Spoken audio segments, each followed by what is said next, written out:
Alors le 5, il est au milieu, parce que entre les chiffres de 1 à 9, vous avez de 1 à 4, on va dire qu'ils sont peut-être un petit peu plus terriens, hein, plus terre à terre. Vous avez de 6 à 9, ils sont un petit peu plus spirituels, on va dire, un petit peu plus subtils. Et puis le 5 est au milieu. Donc le milieu, c'est médium. Donc le 5 a quand même des capacités médiumniques. Ce 5, le mot d'ordre, c'est la liberté, le changement, la guérison. Liberté, il n'aime pas être enfermé, contrairement au 4.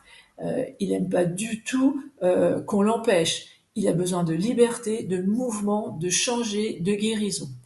Et puis pour le 5, il y a quelque chose de très marqué, c'est l'ascenseur émotionnel.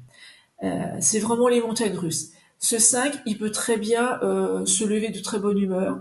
Une heure après, on ne sait pas pourquoi, et ben ça va pas. Il a le moral dans les chaussettes. Et puis 2 heures après, ça revient, il a encore la pêche.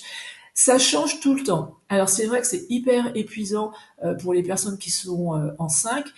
Ça bouge tout le temps. Et pour arriver à tenir le rythme, je vais dire, il faut vraiment avoir une hygiène de vie irréprochable avec une alimentation saine, du sommeil, des moments de repos, parce que ça bouge tellement, ça tend tellement, c'est tout le temps dans le mouvement, que c'en est vraiment épuisant. Alors c'est dans un premier temps épuisant pour la personne, mais c'est aussi épuisant pour l'entourage, pour les personnes qui sont autour, parce que ça bouge tout le temps, d'accord? Mais il faut savoir que ce sont leurs énergies qui sont comme ça et qu'ils ont besoin de ça pour vivre et pour avancer.